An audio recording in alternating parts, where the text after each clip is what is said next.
ಆದ್ರೆ ನಮ್ಮದೊಂದು ಮಾತ ನೀನು ಪಾಲಿಸಬೇಕು. ಯಾಕಂದ್ರೆ ಮೊದಲಾಗಿ ಆಡಿದ್ದು ಏನು ಹೇಳಿಕೊಡ್ತೇವೆ ಎಂಬುದಾಗಿ ಪ್ರಥಮ ಬಾರಿ ನೀನು ಒಂದು ಮಾತಾಡಿದ್ದು. ನಾನು ಆಡಿದಾಗ ನಾವು ಬೇಡುವವರೆಲ್ಲ ನಾವು ಹಾಗೆ ಈಗ ನಾವು ಬೇಡುವವರ ಕೇಳ್ತೇವೆ. ಅದೇ ಮಾತು ಈಗ ನೀವು ಬೇಡುವುದಂತ ಒಪ್ಪಿಕೊಳ್ತೀರಿ, ತೊಂದ್ರೆ ಇಲ್ಲ. ನೀವು ಬೇಡ್ತೀರಿ ಅಂತ ಆದ್ರೆ ಕೊಡುವುದಕ್ಕೆ ನಾನು ಸಿದ್ಧನಿದ್ದೀನಿ. ನಿನ್ನ ಮಾತು ಹಾಳಾಗಬಾರ್ದು. ಆದ್ದರಿಂದ ನೋಡುತ್ತಿರುವಂತಹ ಜಲಮಯ ಪ್ರದೇಶ, ಈ ಜಲದ ರಹಸ್ಯ ಮಧ್ಯದಲ್ಲಿ ಒಂದು ಹುಂಡು ನಮ್ಮ ದೇಹಕ್ಕೆ ಜಲವು ತಾಗದ ಹಾಗೆ ನಮ್ಮ ಪ್ರಾಣವನ್ನು ಕೊಟ್ಟಪ್ಪ. ಸಿಕ್ಕಿದನು ಕೈಯೊಳಗೆ ಸಿಗಲಿಲ್ಲ ನಿಮ್ಮ ಕೈ ಒಳಗೆ. ಸಿಕ್ಕುವಷ್ಟು ಸುಲಭವಲ್ಲ. ಸಿಗ್ತಾನೆ ಅಂತ ನೋಡಿದ್ರು ಸಿಕ್ಕಿದ್ರು ಅದು ನಾನಾಗಿರುವುದಿಲ್ಲ. ಓ ನನ್ನ ಮಕ್ಕಳೇ, ಸುಮ್ಮನೆ ಹಾಕ್ತಾರೆ ಈಗ. ಎಂತದ್ದ ನೀವು ಆಡುವುದಲ್ಲ, ನಿಮ್ಮಲ್ಲಿರುವಂತ ಅಜ್ಞಾನ ಈ ರೀತಿಯಾಗಿ ಆಡಿಸ್ತಾ ಉಂಟು. ಮೊದಲು ನಾನು ಯಾರು ಎನ್ನುವುದನ್ನು ತಿಳಿಯುವುದಕ್ಕಿಂತ ಮುಂಚಿತವಾಗಿ ನೀವು ಯಾರು ಎನ್ನುವುದು ನಿಮಗೆ ಮೊದಲು ಅರ್ಥವಾಗಬೇಕು. ಅಜ್ಞಾನವೇ ತುಂಬಿ ಹೋಗಿದೆ. ಜ್ಞಾನದ ಖುಷಿಯನ್ನು ನಿಮಗೆ ತರಿತಾ ಇದ್ದೇನೆ. ನಿಮ್ಮ ಶಿರದ ಮೇಲೆ ನನ್ನ ಕರವನ್ನಿಟ್ಟಿದ್ದೇನೆ. ಒಮ್ಮೆ ನಭೋವನ್ನು ನೋಡಿ ನಾನು ಯಾರು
ನಿನ್ನನ್ನು ಕಂಡಾಗ ಕುಂಬಿನಿಂದ ಅಂಬರದವರೆಗೆ, ಅಂಬರದಿಂದ ಕುಂಬಿನವರೆಗೆ ನಿನ್ನ ವಿಕಾರವಾದಂತ ಅಲ್ಲ ಆಕಾರವಾದಂತ ಮೂರ್ತಿ, ಮಂಗಳ ಮನೋಹರ ಮೂರ್ತಿಯನ್ನು ಕಂಡಾಗ ಕಣ್ಣುಗಳು ಪಾವನವಾಯಿತು.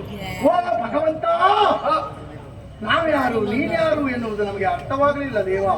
ಆದ್ದರಿಂದ ನಾವು ಯಾರು, ಯಾಕೆ ನಮ್ಮ ಜನನ, ಯಾರಿಂದ ನಮ್ಮ ಜನನ? ಪರಮಾತ್ಮ ಹೇಳು ಹೇಳು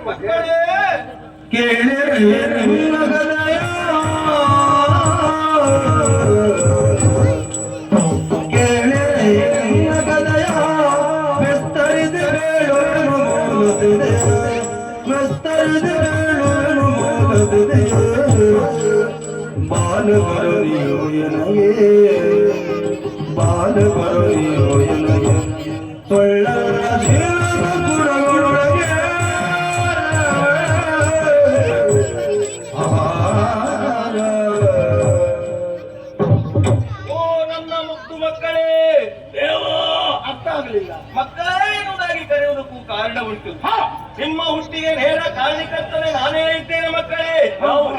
ನನ್ನ ಕಿವಿಯ ಕಿಲ್ಮೆಷದಿಂದ ಹುಟ್ಟಿಕೊಂಡ ಸ್ಥಾನವೇ ನೀವು ಮಕ್ಕಳೇ. ನಿಮ್ಮ ಹುಟ್ಟಿಗೆ ಬಲವಾದ ಕಾರಣವೊಂದುಂಟು. ಮುಂದೆ ನಡೆಯುವಂತ ಭಾವಿ ಪ್ರಪಂಚಕ್ಕೆ ನಿಮ್ಮ ಕೊಡುಗೆ ಎನ್ನುವುದು ಅಗತ್ಯವಾಗಿ ಬೇಕು. ಯಾವ ರೀತಿ? ನಾನೇ ನಿಮ್ಮ ತಂದೆ ಮಕ್ಕಳೇ. ತಂದೆ? ಹೌದು, ತಂದೆ ತಂದೆ ತಂದೆ ತಂದೆ ಎಂದು ಒಂದೇ ನಾವು ಕೂಡಿಯೇ ಹೋದ ತಂದೆ. ಅಂದು ಬಾರದ ಇನ್ನು ಬಂದ ತಂದೆ ಮಾತ್ರ ಅಲ್ಲ, ಮಕ್ಕಳಾದ ನಮ್ಮನ್ನ ಕೊಂದೆ. ಪ್ರಪಂಚದಲ್ಲಿ ಕೆಟ್ಟ ಮಕ್ಕಳು ಇರಬಹುದು, ಕೆಟ್ಟ ತಂದೆ ಇರುವುದಕ್ಕೆ ಸಾಧ್ಯವಿಲ್ಲ. ಮಕ್ಕಳ ಮೇಲೆ ಮಮಸಾರ ಇರುವೆ. ಯಾಕೆ ನಮ್ಮನ್ನ ಬರುವುದಕ್ಕೆ ಮುಂದಾಗುತ್ತಾ ಇದ್ದೀವಿ ಮಕ್ಕಳೇ? ನನ್ನನ್ನು ನೀವು ಸರಿಯಾಗಿ ಇನ್ನು ತಿಳಿಯಲಿಲ್ಲ.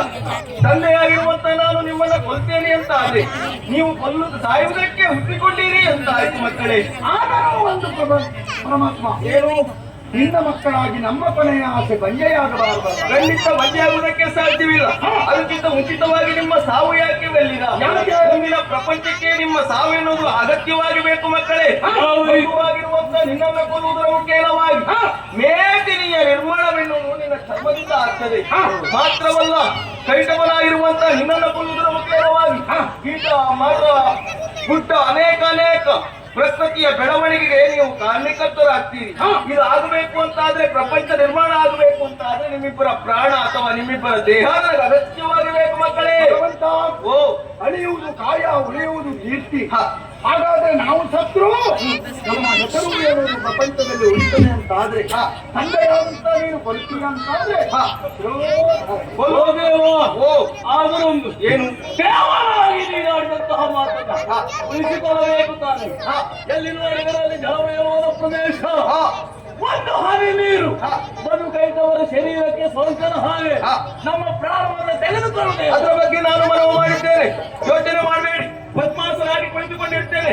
ನಿಮ್ಮಿಬ್ಬರ ಶಿರವನ್ನು ನನ್ನ ತೊಡೆಯಲ್ಲಿರಿಸಿ ಒಂದು ಹನಿ ಜಲ ಪ್ರೋಕ್ಷಣೆಯಾಗದೆ ಬರ್ತೇನೆ.